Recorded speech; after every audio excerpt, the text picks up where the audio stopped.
The autumn wind of 1842 swept through Nauvoo, Illinois, carrying with it the scent of burning leaves and the whispered prayers of the faithful. In the heart of this thriving Mormon settlement stood the imposing Smith Mansion, its white columns gleaming in the pale October sunlight like pillars of divine authority. Behind its pristine facade, Joseph Smith Jr., the self-proclaimed prophet of God, conducted his earthly affairs with the same fervor he reserved for his heavenly revelations. Sarah Whitman pressed her trembling hands against her dark wool dress as she approached the mansion's ornate front door. At 17, she possessed the kind of innocent beauty that drew lingering glances from the men of Nauvoo. Golden hair that caught the light like spun silk and eyes the color of prairie wildflowers. Her father, Brother Whitman, had received a divine revelation through the prophet just 3 days prior. Sarah was to be sealed to Joseph Smith in a sacred ceremony that would bind their souls for eternity. "The Lord has chosen you, daughter," her father had whispered, his weathered hands shaking as he delivered the message. "Brother Joseph says you are to be prepared for a celestial marriage. It is God's will." The heavy oak door opened before Sarah could knock, revealing Brigham Young's stern countenance. His dark eyes studied her with an intensity that made her skin crawl, as if he were appraising livestock rather than greeting a fellow believer. "Sister Whitman," he said, his voice carrying the weight of authority, "the prophet awaits you in the upper chamber. You are to speak of this to no one. Not your mother, not your sisters, not even in your prayers. What transpires here tonight is sacred beyond mortal understanding." Sarah nodded, though her throat felt as dry as summer dust. She had heard whispers among the women of Nauvoo, hushed conversations that ceased whenever she drew near, meaningful glances exchanged between wives whose husbands held positions of authority in the church. Something was happening in this house, something that made even the most devout women lower their voices and cross themselves when they thought no one was watching. The mansion's interior was a testament to the prosperity that divine favor could bring. Rich carpets from the east covered polished hardwood floors, and oil paintings of biblical scenes adorned the walls. But as Brigham led her up the grand staircase, Sarah noticed details that seemed oddly out of place in a holy man's home. Heavy curtains that blocked out all natural light, doors fitted with unusual locks, and a persistent scent of burning herbs that reminded her of the folk remedies her grandmother had once used to ward off evil spirits. They stopped before a door at the end of the hallway, its surface carved with symbols Sarah didn't recognize, intertwining circles and strange geometric patterns that seemed to shift and writhe in the flickering candlelight. "Remember," Brigham whispered, his breath hot against her ear, "what you experience tonight is a sacred ordinance. To speak of it would be to invite damnation upon yourself and your family. The prophet's word is God's word, and God's word is law." The door opened, and Sarah found herself face to face with Joseph Smith himself. At 36, the prophet possessed a commanding presence that had drawn thousands to his cause. His dark hair was carefully groomed, his blue eyes held an intensity that seemed to pierce straight through to her soul, and his smile carried the warmth of a father welcoming home a beloved child. "Sister Sarah," he said, extending his hand to her, "come, child. The Lord has great plans for you." The room beyond was unlike anything Sarah had ever seen. Candles flickered from every surface, casting dancing shadows on walls draped with rich fabrics in deep purples and golds. At the center of the room stood an altar of polished wood, its surface covered with a white cloth embroidered with the same strange symbols she had seen on the door. The air was thick with incense, and somewhere in the shadows she could hear the soft sound of women's voices humming a melody she didn't recognize. "Do not be afraid," Joseph said, guiding her toward the altar. "What we do here tonight is as old as Adam and Eve, as sacred as the union between Christ and his church. You have been chosen, Sarah, selected by divine revelation to participate in the most holy of ordinances." As her eyes adjusted to the dim light, Sarah began to make out other figures in the room. Women dressed in white robes stood in the shadows, their faces hidden behind veils of the finest silk. She recognized the silhouette of Eliza Snow, one of Joseph's most devoted followers, and thought she glimpsed the familiar form of Zena Huntington, though she couldn't be certain in the flickering candlelight. "The celestial marriage," Joseph continued, his voice taking on the rhythmic cadence he used during his most powerful sermons, "is not merely a union of souls, but a joining of flesh that mirrors the divine love between God and his creation. Tonight, you will learn the sacred mysteries that have been hidden from the world since the time of Solomon." Sarah's heart hammered against her ribs as Joseph began to remove his coat, his movements deliberate and ceremonial. She wanted to run, to flee back to the safety of her father's house, but her feet seemed rooted to the floor. The women in the shadows began to hum louder, their voices weaving together in a harmony that was both beautiful and deeply unsettling. "The world would not understand," Joseph said, his eyes never leaving hers as he loosened his collar. "They would call it sin, but they do not possess the keys to the kingdom as I do. What is forbidden to the Gentiles is commanded of the saints. What appears as transgression to the uninitiated is, in truth, the highest form of worship." The prophet's hands were warm as they touched her shoulders, and Sarah felt a strange lethargy creeping through her limbs. The incense seemed thicker now, almost narcotic in its intensity, and the humming of the hidden women had taken on an hypnotic quality that made her thoughts feel sluggish and distant. "Trust in the Lord," Joseph whispered, his fingers beginning to work at the buttons of her dress. "Trust in his prophet. What we do here tonight will seal your salvation for all eternity." As the last of the daylight faded beyond the heavy curtains, Sarah Whitman crossed a threshold from which there would be no return. In the mansion that the faithful called a house of God, she would learn that some revelations came with a price that could never be fully paid, and some sacred ordinances left stains on the soul that no amount of prayer could ever wash clean. The candles flickered, the women hummed their ancient melody, and in the heart of Nauvoo, another young woman discovered that the line between salvation and damnation was sometimes drawn in places where no mortal eye could see. 3 weeks had passed since Sarah Whitman's celestial sealing, and the autumn of 1842 had settled over Nauvoo like a shroud. The young woman moved through her daily routines like a sleepwalker, her once bright eyes now holding shadows that seemed to deepen with each passing day.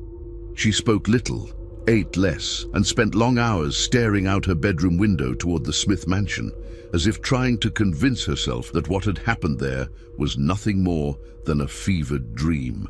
But dreams, Sarah had learned, did not leave physical reminders. Dreams did not explain the bruises that had taken weeks to fade, or the way her body still ached in places she had never known could hurt. Dreams certainly did not account for the monthly bleeding that had failed to come, or the nausea that gripped her each morning like the hand of an angry god.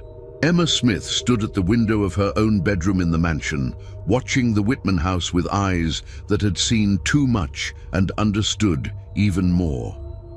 At 38, the prophet's wife had learned to read the signs, the way young women walked differently after their sealings, the haunted look that crept into their eyes, the way they flinched when men drew too near. She had seen it in Fanny Alger, in Lucinda Harris, in Zena Huntington, and now in poor Sarah Whitman. Another lamb for the slaughter, Emma whispered to herself, her breath fogging the cold glass. She had tried, in the early days of these celestial marriages, to convince herself that Joseph's revelations were genuine. The doctrine of plural marriage, he claimed, had been revealed to him by an angel with a flaming sword who threatened destruction if the practice was not restored.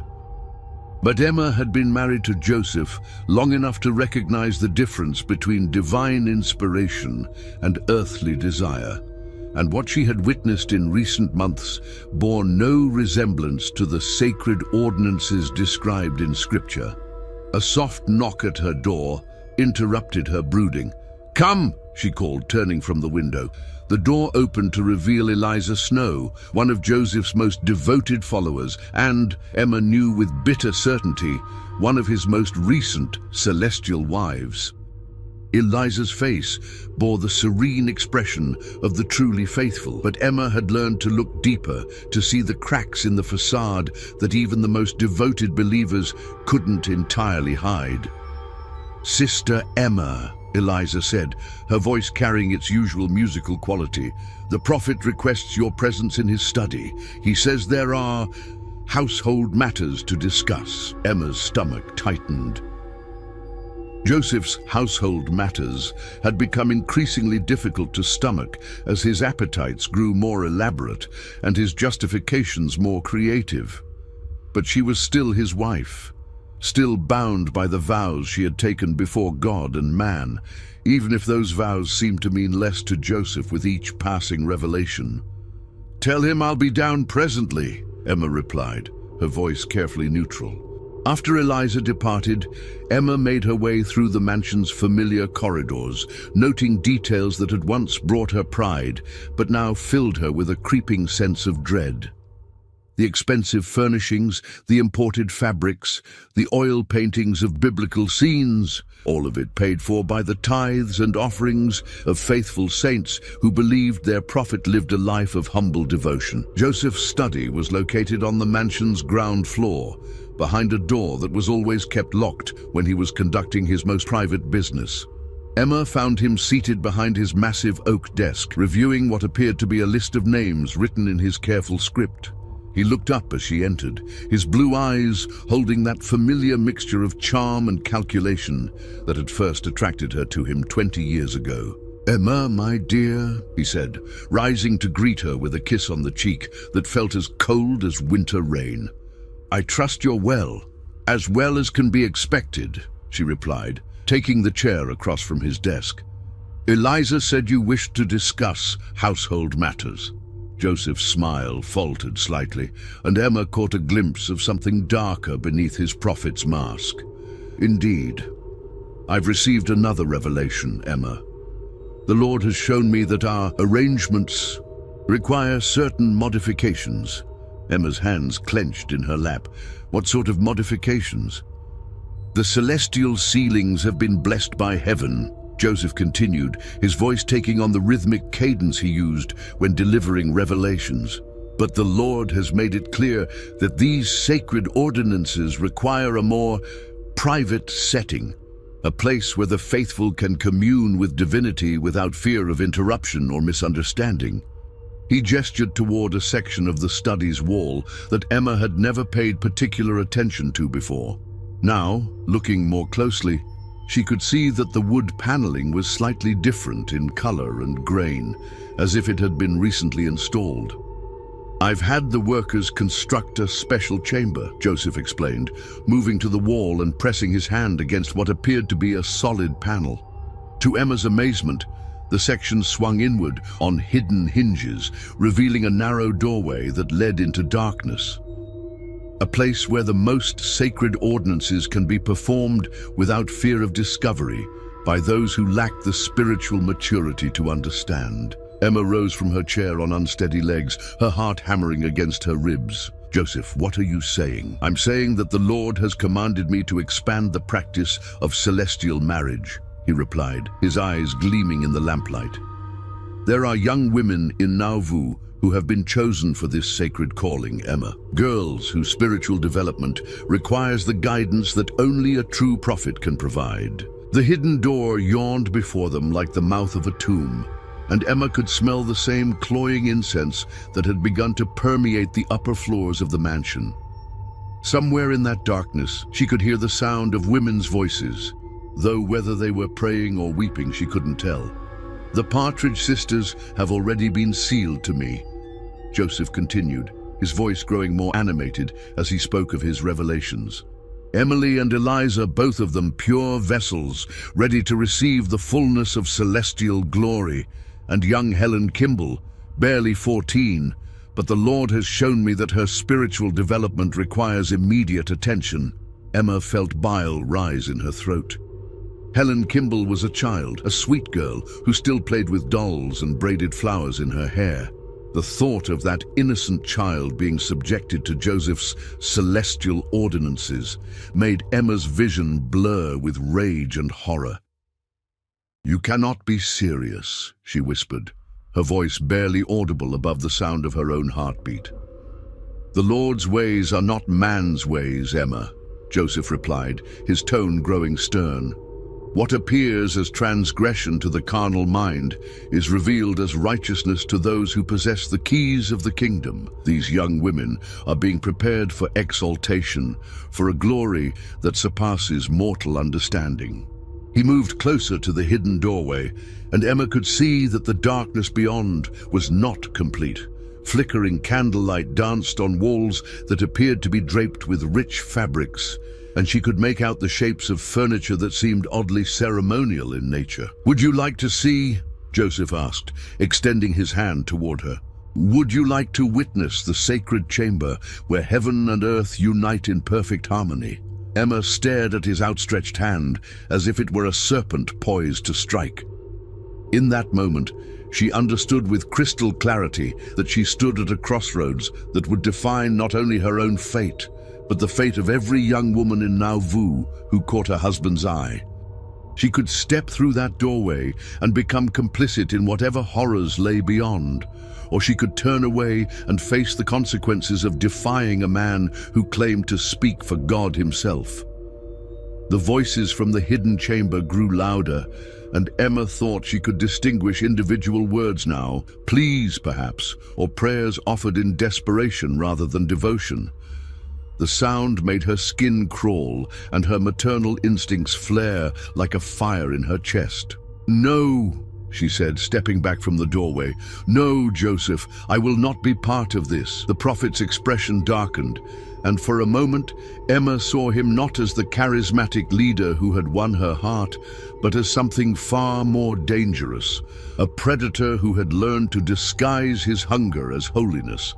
"Then you choose to stand against the Lord's anointed," he said, his voice carrying a threat that made Emma's blood run cold. "You choose to oppose the very revelations that will bring salvation to the faithful." Emma met his gaze without flinching, though every instinct screamed at her to flee. "I choose to oppose what I know in my heart to be wrong, regardless of what revelations you claim to justify it." The hidden door swung shut with a soft click, sealing away whatever secrets lay beyond. But Emma knew that some doors, once opened, could never truly be closed again. The knowledge of what her husband had become would haunt her for the rest of her days, and the weight of the young women's suffering would press upon her conscience like a stone upon her chest. As she left Joseph's study, Emma Smith began to plan. If she could not stop her husband's predations directly, perhaps she could find another way to protect the innocent girls of Nauvoo. But she would have to be careful, very careful indeed. In a community where the prophet's word was law, speaking against him was tantamount to speaking against God himself. And the price of such blasphemy, Emma knew, could be higher than any mortal soul could bear to pay. The November wind howled through the streets of Nauvoo like the voice of an angry god, rattling windows and sending dead leaves skittering across the frozen ground. In the Partridge household, 16-year-old Emily sat by the dying embers of the fireplace, her needle moving mechanically through the fabric of a dress she was mending for her younger sister. The repetitive motion helped calm her nerves, though nothing could entirely banish the dread that had settled in her stomach like a cold stone. 3 days had passed since her father, Bishop Edward Partridge, had received the revelation. 3 days since he had gathered his family in their modest parlor and announced with tears streaming down his weathered face that the Lord had chosen both Emily and her sister Eliza for a sacred calling that would elevate their family to the highest levels of celestial glory. "The prophet has received a revelation concerning you girls," he had said, his voice breaking with emotion. "You are to be sealed to brother Joseph in the new and everlasting covenant. It is the greatest honor that could be bestowed upon our family." Emily's needle slipped, pricking her finger and sending a drop of blood onto the white fabric. She stared at the crimson stain, thinking of how some marks could never be washed clean, no matter how hard one scrubbed or how many tears were shed in the attempt. Across the room, her sister Eliza sat at their mother's writing desk, composing what she claimed was a letter to their aunt in Missouri. But Emily had seen the way Eliza's hand trembled as she wrote, had noticed how she kept glancing toward the window that faced the Smith mansion, and had heard her sister crying softly into her pillow each night since their father's announcement. Their mother, Lydia Partridge, moved through the house like a ghost, her face pale and drawn, her eyes holding a haunted quality that reminded Emily of the women who had lost children to the fever that had swept through Nauvoo the previous summer. She spoke little, ate less, and spent long hours in prayer, though Emily suspected she was pleading with God to release her daughters from their sacred calling rather than blessing it. A sharp knock at the front door made all three women freeze. Emily's needle stopped mid-stitch. Eliza's pen hovered over her letter, and their mother's hands clenched around the dish towel she had been using to dry the supper plates. "I'll answer it," Lydia said, her voice barely above a whisper. Emily heard the front door open, followed by the sound of her mother's sharp intake of breath. A man's voice, smooth and authoritative, drifted through the house. Brigham Young come to collect them for their celestial sealing. "Sister Partridge," Brigham said, his tone carrying the weight of divine authority. "The prophet awaits your daughters. They are to come immediately, and they are to bring nothing with them save their faith and their willingness to serve the Lord." Emily's hands began to shake so violently that she had to set down her sewing. Beside her, Eliza had gone completely still, her face as white as the paper beneath her pen. "Must it be tonight?" their mother asked, and Emily could hear the desperation in her voice. Could they not have one more day to prepare themselves spiritually? "The Lord's timing is not subject to mortal convenience," Brigham replied, his voice growing stern. "The revelation has been given, and it must be fulfilled." "Would you have your daughters disobey a direct commandment from God himself?" Emily rose from her chair on unsteady legs, knowing that further delay would only make their situation worse. In Nauvoo, questioning the prophet's revelations was tantamount to apostasy, and apostates faced consequences that extended far beyond spiritual condemnation. "Come, Eliza," she said, her voice sounding strange and distant to her own ears. "We must not keep the prophet waiting." The sisters embraced their mother in the hallway, and Emily felt Lydia's tears dampening her hair. "Remember who you are," their mother whispered, her voice breaking. "Remember that you are daughters of God, no matter what is asked of you." The walk to the Smith mansion felt like a funeral procession. Brigham led them through the darkened streets, his lantern casting dancing shadows that seemed to reach for them with grasping fingers. Emily held Eliza's hand tightly, feeling her sister's pulse racing beneath her skin like a trapped bird. The mansion loomed before them, its windows glowing with warm light that should have been welcoming, but instead felt ominous and threatening. Brigham led them not to the front door, but around to a side entrance that Emily had never noticed before. The door opened at their approach, revealing a narrow staircase that led down into what appeared to be the mansion's cellar. "The sacred chamber has been prepared," Brigham explained as they descended the wooden steps. "What you will experience tonight is known only to the most faithful of the saints. You are bound by sacred oath never to speak of these ordinances to anyone. Not your parents, not your friends, not even each other, unless you are within these consecrated walls. The cellar had been transformed into something that bore no resemblance to the storage space Emily had expected. Rich tapestries covered the stone walls, and dozens of candles provided flickering illumination that cast everything in shades of gold and shadow. The air was thick with incense, and Emily could hear the sound of women's voices humming a melody that seemed both beautiful and deeply unsettling.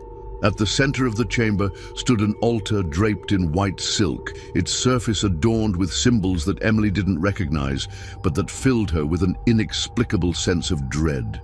Around the altar, figures in white robes moved like ghosts, their faces hidden behind veils that made them appear more spirit than flesh. Joseph Smith emerged from the shadows, resplendent in robes of deep purple that seemed to absorb the candlelight. His presence filled the chamber with an authority that was both magnetic and terrifying, and Emily found herself unable to look away from his piercing blue eyes. "My dear sisters," he said, his voice carrying the same hypnotic quality he used during his most powerful sermons. "Welcome to the most sacred space on earth, where heaven and mortality unite in perfect harmony.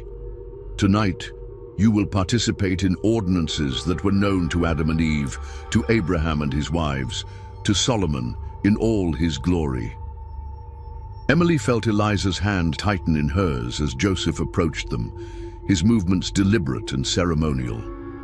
The veiled women began to hum louder, their voices weaving together in harmonies that seemed to come from another world entirely. "The celestial marriage," Joseph continued, his eyes moving between the two sisters with an intensity that made Emily's skin crawl, "is not merely a union of souls, but a joining of flesh that mirrors the divine love between Christ and his church. What the world calls sin, heaven calls sacrament. What appears as transgression to the uninitiated is, in truth, the highest form of worship." One of the veiled women approached, carrying a silver chalice filled with what appeared to be wine. The liquid was darker than any wine Emily had ever seen, almost black in the candlelight, and it gave off a sweet, cloying scent that reminded her of overripe fruit. "Drink," Joseph commanded, offering the chalice first to Emily. "Partake of the sacrament that will prepare your spirits for the sacred ordinances to come." Emily's hands shook as she accepted the chalice, and she noticed that the silver was warm to the touch, as if it had been heated over a flame. The liquid within seemed to move of its own accord, swirling in patterns that hurt her eyes to follow. I'm not certain I should," she whispered, her voice barely audible above the humming of the veiled women. Joseph's expression darkened, and Emily caught a glimpse of something predatory beneath his prophet's mask. "Do you question the Lord's anointed?" he asked, his voice carrying a threat that made Emily's blood run cold. "Do you doubt the revelations that have been given for your salvation?" Emily looked around the chamber, taking in the strange symbols, the veiled women, the altar that seemed more pagan than Christian. Every instinct screamed at her to flee, to grab Eliza's hand and run from this place as fast as her legs could carry her. But she was trapped by her faith, by her family's position in the community, by the terrible weight of divine authority that Joseph wielded like a weapon. "No," she whispered, raising the chalice to her lips. "I do not question." The liquid burned as it went down, leaving a bitter aftertaste that made her stomach churn. Almost immediately, she felt a strange lethargy creeping through her limbs, and the chamber seemed to grow hazy around the edges, as if she were viewing it through a veil of smoke. Eliza drank next, and Emily watched her sister's eyes grow glassy and unfocused as the mysterious liquid took effect. The humming of the veiled women grew louder, more insistent, and Emily found herself swaying slightly as the sound seemed to penetrate her very bones. "Now," Joseph said, his voice seeming to come from very far away, "let the sacred ordinances begin." As the candles flickered and the incense grew thicker, Emily Partridge crossed a threshold from which there would be no return. In the hidden chamber beneath the Smith mansion, she would learn that some revelations came with a price that could never be fully paid, and some sacred ordinances left wounds on the soul that no amount of prayer could ever heal. The veiled women continued their haunting melody. The shadows danced on the tapestried walls, and in the heart of Nauvoo, two more young women discovered that the line between salvation and damnation was sometimes drawn in places where no mortal eye should ever have to look. December snow fell silently over Nauvoo, blanketing the town in a deceptive purity that masked the darkness festering beneath its surface. In the Smith mansion, Emma moved through the halls like a woman possessed, her mind consumed by a single desperate purpose. For weeks, she had watched young women enter her home with hope in their eyes and leave with shadows in their souls. She had seen the way they walked afterward, carefully, as if something inside them had been broken. She had heard their muffled sobs echoing through the mansion's walls in the dark hours before dawn. Tonight, while Joseph conducted another of his celestial sealings in the hidden chamber below, Emma had finally decided to act. She could no longer stand by and watch as her husband destroyed innocent lives in the name of divine revelation. If she could not stop him directly, perhaps she could at least document his crimes, preserve evidence of what was truly happening in the house that the faithful believed to be a sanctuary. Emma's hands trembled as she picked the lock on Joseph's private study, a skill she had learned years ago when her husband's secretive behavior had first begun to trouble her. The door opened with a soft click, and she slipped inside, closing it carefully behind her. The room was illuminated only by moonlight streaming through the tall windows, casting everything in shades of silver and shadow. Joseph's desk was a monument to his earthly ambitions, carved from the finest oak, its surface covered with correspondence from church leaders, financial documents, and the leather-bound journal where he recorded his daily revelations. Emma had seen him writing in that journal countless times, his pen moving across the pages with the fervor of a man transcribing the very words of God. But tonight, Emma was not interested in Joseph's public revelations. She was searching for something far more damning, the private records she was certain he kept, the detailed accounts of his celestial marriages that would reveal the true nature of his sacred ordinances. She began her search methodically, checking each drawer of the massive desk, running her fingers along the edges, looking for hidden compartments. Joseph was nothing if not thorough in his record-keeping, and Emma knew that somewhere in this room lay the evidence that could expose him for what he truly was. It was behind a false panel in the desk's bottom drawer that she found it, a slim volume bound in black leather, its pages filled with Joseph's careful handwriting. Emma's heart hammered against her ribs as she opened the journal and began to read by the pale moonlight. November 15th, 1842. The Lord has blessed me with another celestial wife. Sarah Whitman, age 17, was sealed to me this evening in the sacred chamber. Her spiritual preparation required 3 hours of instruction in the mysteries of godliness. She resisted at first, as is natural for one so young and inexperienced in the ways of heaven, but the sacred wine helped to calm her fears and open her heart to divine truth. Emma's stomach lurched as she read the clinical description of what she now understood to be systematic abuse. The sacred wine that Joseph mentioned, she had seen him preparing it herself, mixing herbs and tinctures that he claimed enhanced spiritual receptivity, but that she now realized were designed to render his victims compliant. She turned the page, her hands shaking so violently that she could barely hold the journal steady. November 28th, 1842. Emily and Eliza Partridge were both sealed to me in a single ceremony.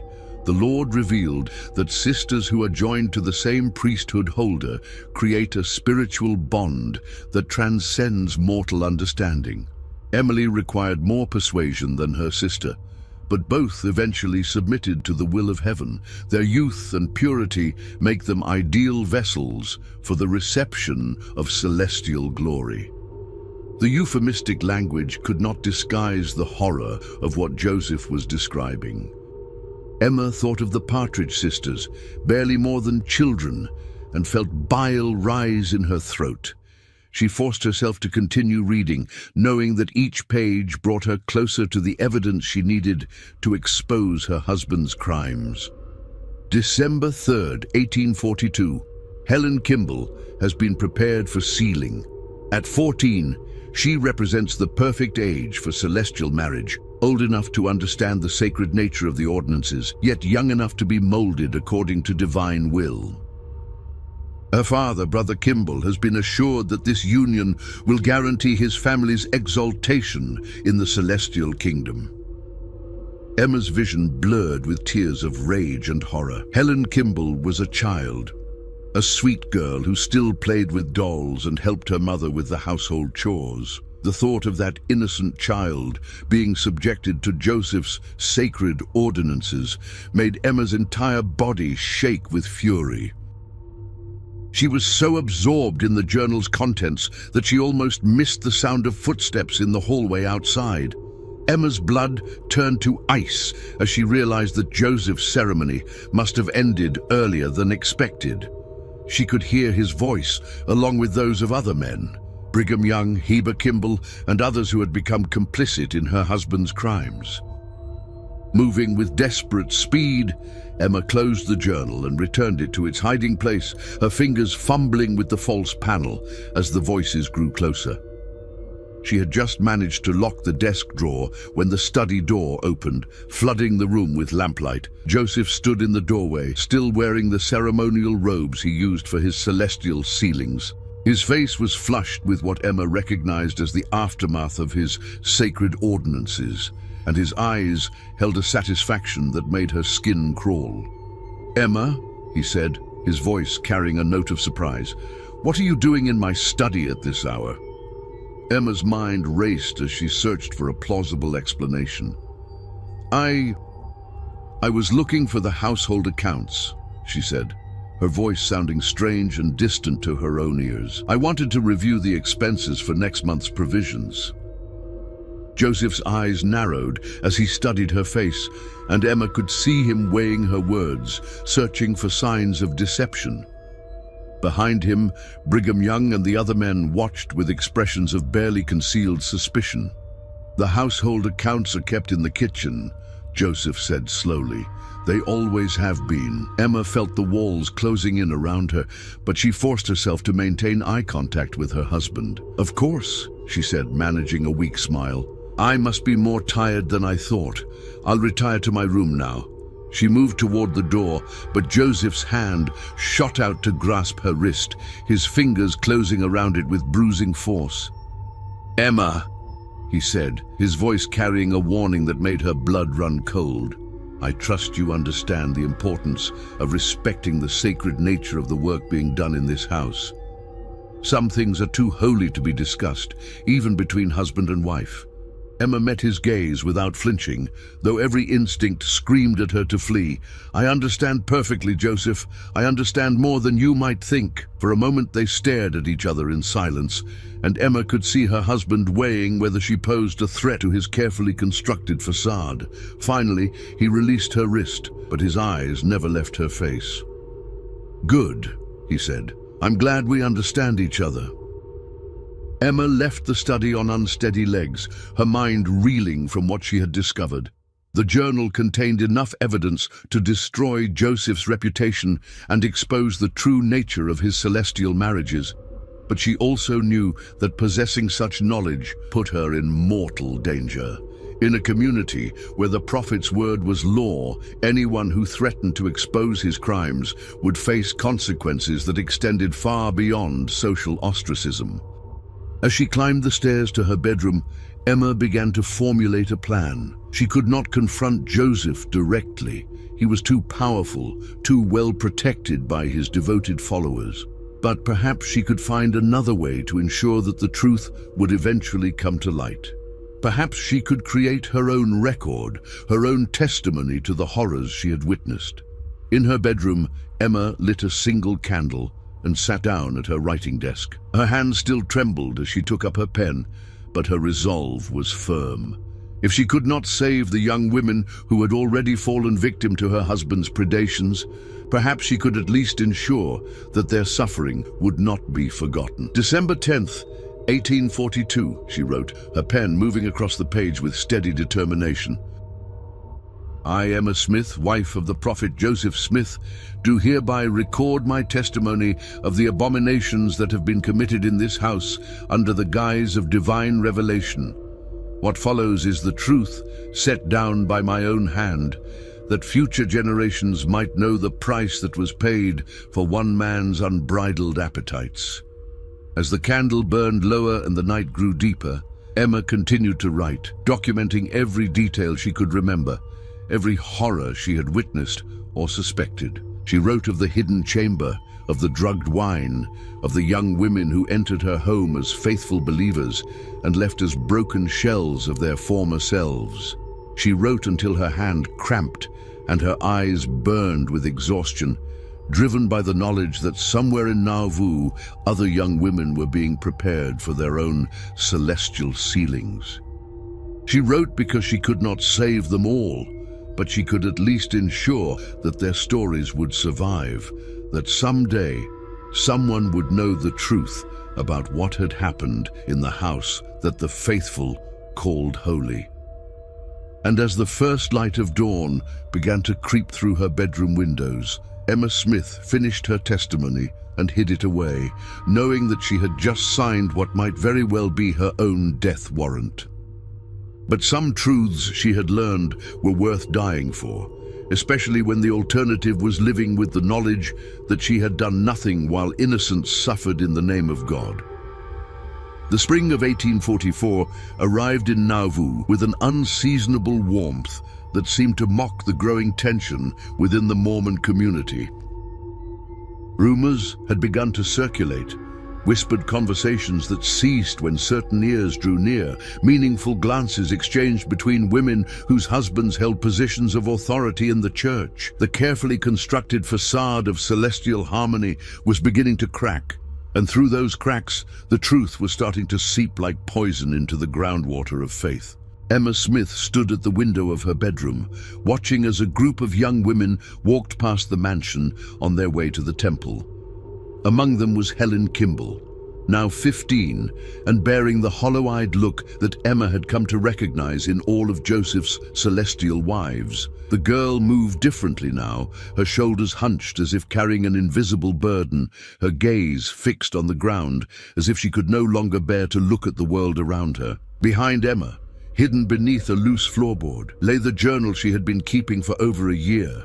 Page after page of testimony documenting her husband's crimes. She had written in it faithfully, recording every detail she could gather, every horror she had witnessed or suspected. The journal had become her confession, her testimony, and perhaps her only hope for redemption in a world where speaking truth had become tantamount to blasphemy. A sharp knock at her bedroom door interrupted her brooding. "Come!" she called, turning from the window. The door opened to reveal William Law, one of Joseph's former counselors in the church presidency. Law's face was haggard, his eyes holding the same haunted quality that Emma had seen in her own mirror for months. She knew why he had come. Law had been one of the few men in Nauvoo with the courage to question Joseph's revelations, and his opposition had cost him his position and his standing in the community. "Sister Emma," Law said, his voice barely above a whisper, "I need to speak with you about what's been happening in this house." Emma's heart began to race. Law's presence in her bedroom was dangerous for both of them. If Joseph discovered that she had been meeting with one of his most vocal critics, the consequences would be severe. But she also knew that Law might be her only ally in a community where blind faith had replaced moral judgment. "What do you want to know?" she asked, closing the door behind him and turning the key in the lock. Law's hands shook as he removed a folded paper from his coat pocket. "My wife Jane has been approached," he said, his voice breaking with emotion. "Brother Brigham came to our house 3 days ago with a revelation. Jane is to be sealed to the prophet in a celestial marriage. She's only 17, Emma. She's barely more than a child. Emma felt the familiar surge of rage and helplessness that had become her constant companion. And what did you tell him? I told him that I would see Joseph in hell before I allowed him to touch my wife, Law replied, his voice growing stronger with anger. But they've made it clear that my refusal will have consequences. They're threatening to excommunicate me, to brand me as an apostate. In Nauvoo, that's tantamount to a death sentence. Emma moved to her writing desk and withdrew a key from a hidden compartment. There's something you need to see, she said, kneeling beside the loose floorboard and retrieving her hidden journal. Something that might help you understand the true scope of what we're facing. Law's eyes widened as Emma opened the journal and began to read selected passages aloud. His face grew paler with each revelation, each clinical description of Joseph's sacred ordinances, each account of young women drugged and violated in the name of divine commandment. "Dear God," he whispered when Emma finished reading. "How many?" "At least 30 that I know of," Emma replied, her voice hollow with exhaustion. "Probably more.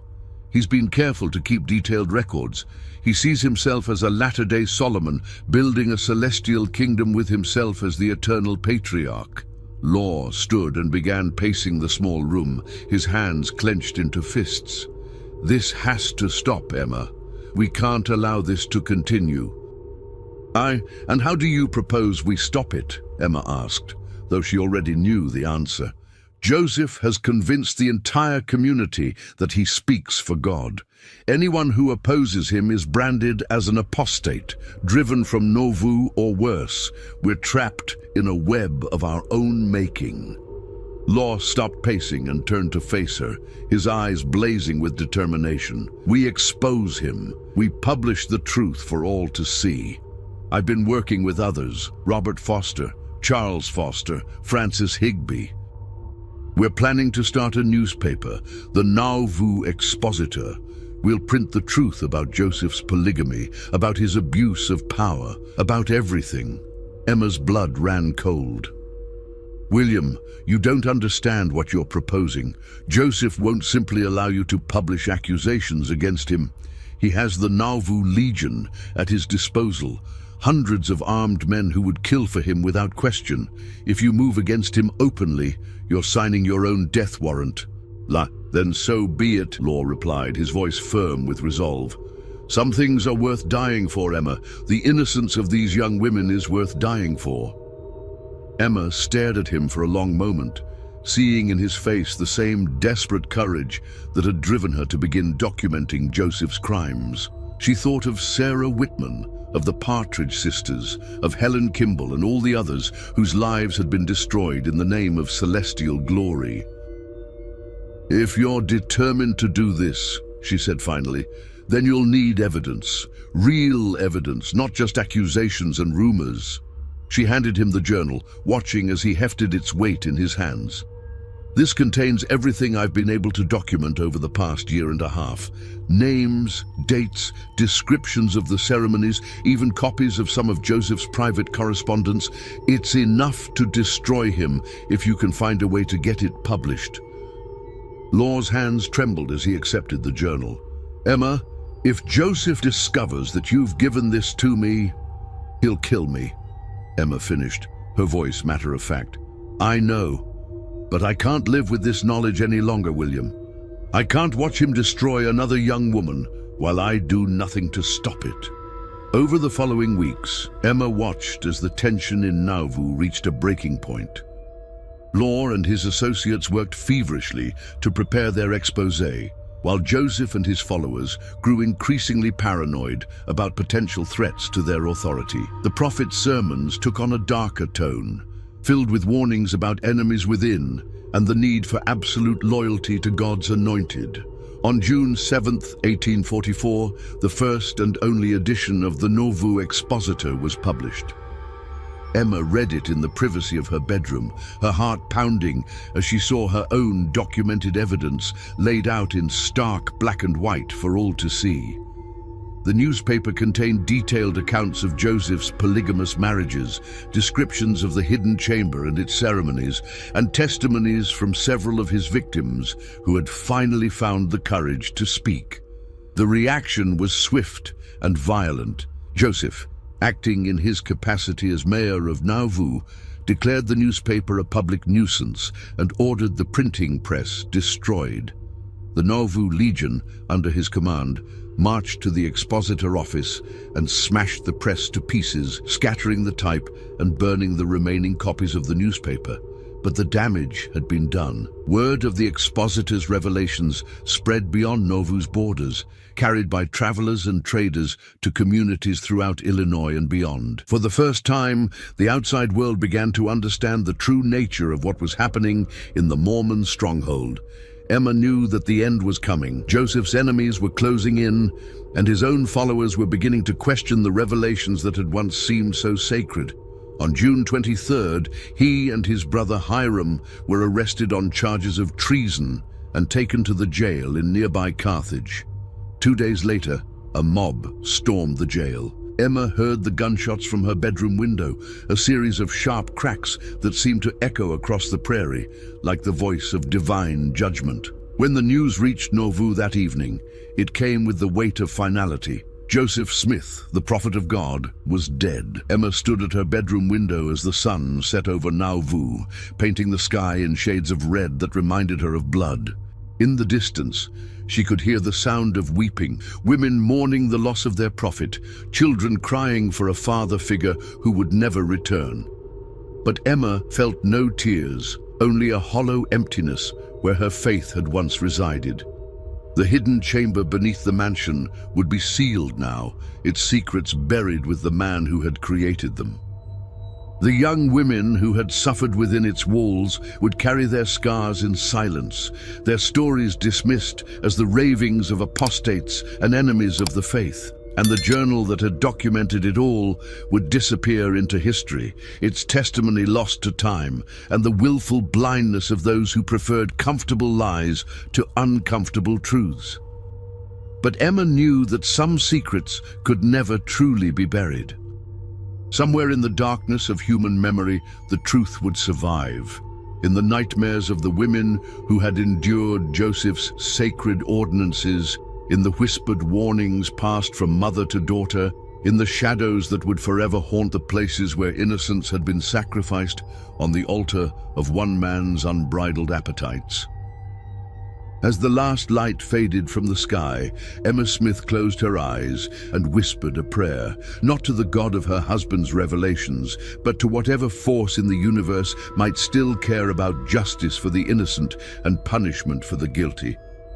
She prayed that someday, somehow, the full truth would come to light, and that the young women who had suffered in silence would finally find the peace that had been stolen from them in the name of celestial glory. The wind picked up, rattling the windows of the mansion and carrying with it the scent of approaching rain. In the distance, thunder rumbled like the voice of an angry heaven, and Emma Smith prepared to face whatever judgment awaited her in a world where the line between prophet and predator had been erased by the terrible weight of absolute power.